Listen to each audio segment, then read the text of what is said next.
Maaf Buya, mau bertanya, masih di dalam nuansa pemilu ini. Banyak berita beredar bahwa pelaksanaan pemilu tahun ini terdapat kecurangan-kecurangan yang dilakukan oleh beberapa pihak. Beberapa dari mereka mengatakan mempunyai bukti-bukti valid akan kecurangan yang dilakukan oleh pihak-pihak jahat tersebut, terlepas dari kubu 01 atau 02.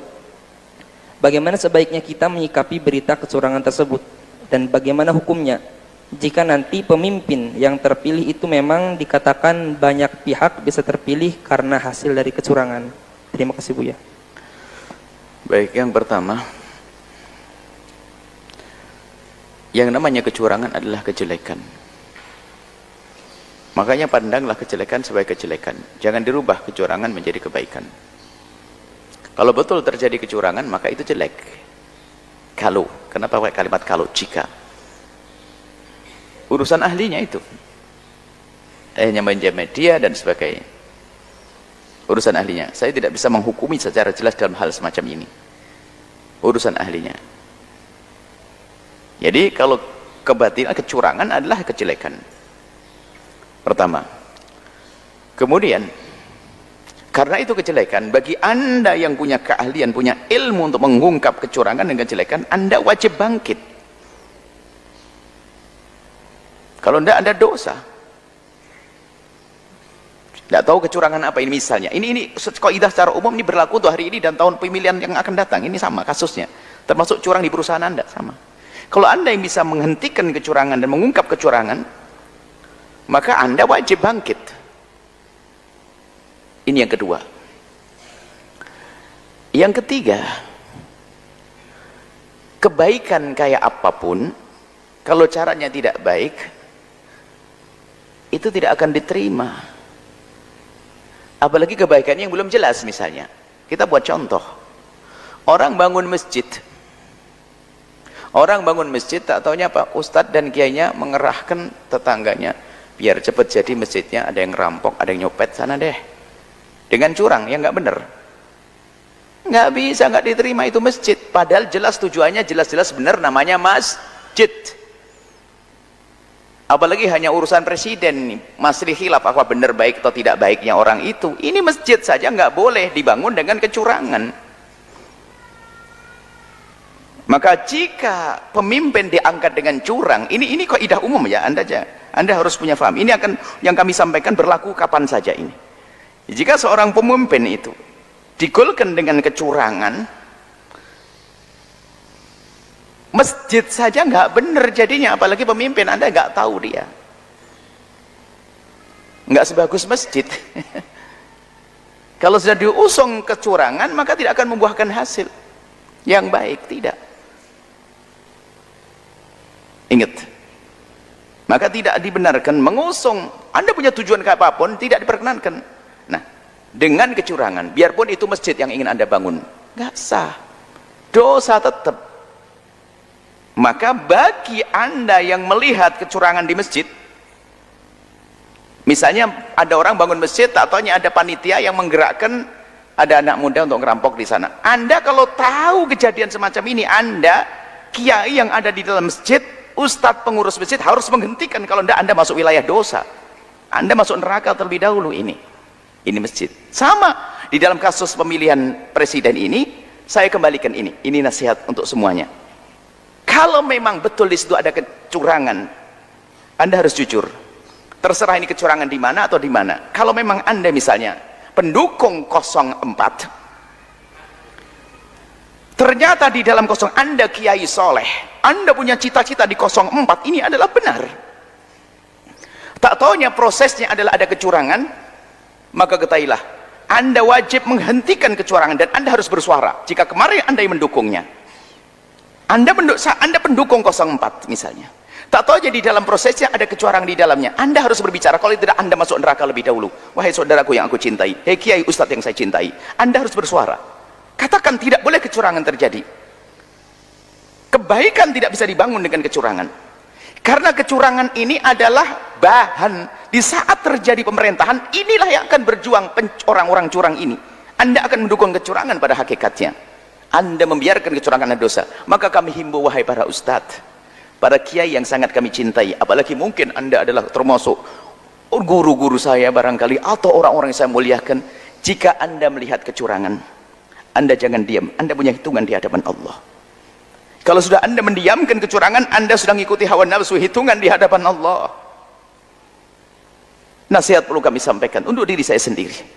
Kalau memang Anda menduga atau bahkan tahu atau merasa, suarakan, jangan curang. Dan bahkan mungkin kalau Anda punya kekuatan lacak, jangan-jangan di rumahku sendiri ini ada kecurangan, pendukung 04 ini ada kecurangan.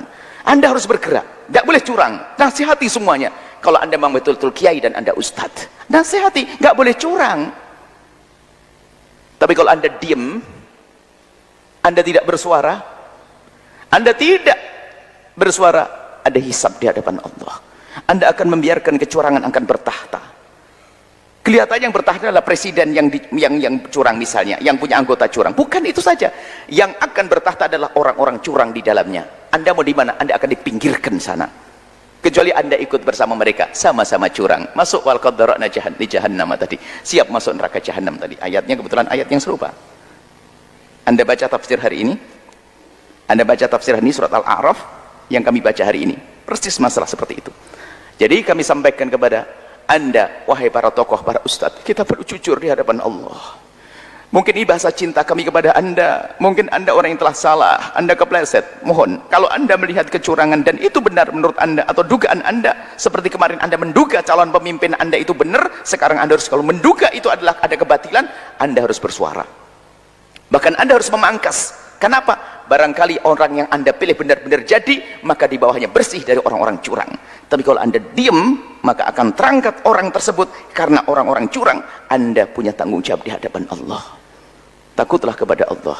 Dunia sesaat, saya mati dan Anda mati, dan semuanya mati, presiden mati semuanya. Tapi ada hitungan di alam barzah sana. Di akhirat takutlah kepada Allah. Hanya ini yang bisa kami sampaikan. Saya tidak bisa ngomong apa-apa di saat begini, hiruk pikuk kayak macam ini. Dan kemudian Anda, wahai saudaraku, saudaraku yang Anda ikut curang, kalau membetul ada, kalau tidak ada, alhamdulillah. Kalau betul ada, wahai saudaraku, ingat, perjuangan tidak dengan kecurangan. Berjuang kemuliaan tidak diraih dengan kecurangan. Ayo tobat, berhentilah Anda. Jadilah Anda Wahsy. Dulu Wahsy telah membunuh Hamzah, Sayyidina Hamzah, maka berjanji setelah dia melakukan kejahatan, dia akan membunuh orang yang paling jahat. Maka hari ini, jika hari yang lalu Anda curang, jika hari yang lalu Anda membuat kecurangan, wahai saudaraku yang saya cintai, dengar suara saya. Dan mungkin semoga nyampe kepada Anda. Nuhibbukum fillah, kami mencintai Anda. Karena Anda satu bangsa dengan kami. Bahkan mungkin di antara Anda adalah yang satu agama dengan kami. Jika benar Anda pelaku kecurangan, maka berjanjilah. Seperti selama ini engkau membela kecurangan, tobatlah kepada Allah dan bagimu adalah surga. Bela kebenaran. Seperti dulu di hari yang lalu engkau membela kecurangan, hari ini engkau berbalik membela kebenaran, maka selamatlah Anda. Urusan dunia nanti Allah akan kasih. Ingat, ini nasihat untuk semuanya. Nuhibbukum fillah, kami mencintai. Kelompok semuanya kami mencintai, karena itu adalah bangsa kami, bangsa Indonesia. Yang kami rindukan satu ujungnya nanti adalah mereka bahagia semuanya, tanpa ada permusuhan, bahagia dunia, bahagia di akhirat. Tapi kalau dengan cara begini, lihat, ini tidak akan berakhir kalau tidak ada kesadaran dari Anda, wahai para tokoh. Kalau melihat kecurangan, Anda ikut menghentikan. Kemudian yang curang kalau tidak tobat, nggak akan berhenti. Biarpun presiden jadi, akan terjadi keributan sampai kapanpun, dan tidak indah negeri ini. Ayo kita sadar semuanya. Ayo kita kembali kepada Allah. Ingat, ada hitungannya semuanya di hadapan Allah. Dan tolong Anda jangan membuat keruh sebuah keadaan.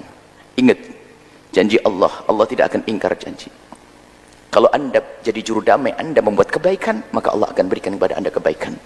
Tapi sebaliknya, kalau Anda membuat keruh negeri ini, lihat, Allah akan hancurkan di dalam diri Anda dan di rumah Anda sendiri, dalam perkumpulan Anda sendiri. Takutlah kepada Allah. Dan jangan hanya takut hukuman di dunia saja, tidak, tapi hukuman di akhirat. Mungkin seorang hamba di dunia selamat dari hukuman, tapi yang lebih serem lagi adalah hukuman nanti di akhirat. Ini saja, semoga Allah memberikan hidayah kepada kami dan kepada semuanya. Yang pernah kepleset langkahnya, Allah luruskan. Yang berdosa, Allah ampuni. Yang pernah melakukan kejahatan, semoga Allah beri jalan untuk tobat, sehingga dia akan berjuang. Jika di hari yang lalu dia berbuat jahat, hari ini dia berbuat baik, yang bisa menutup kejahatan tersebut, nuhibbukum fillah, kami mencintai Anda karena Allah Subhanahu wa taala. Jika ada kalimat yang menyakiti Anda, maafkan kami. Jika ada kalimat yang menyinggung perasaan Anda, maafkan kami. Akan tapi semata-mata kami sampaikan itu karena kami rindu agar bangsa ini tentram, agar Anda saling mencintai, agar kita hidup indah di dunia, muqaddimah keindahan kelak di surga bersama Nabi sallallahu alaihi wasallam. Wallahu a'lam bishawab.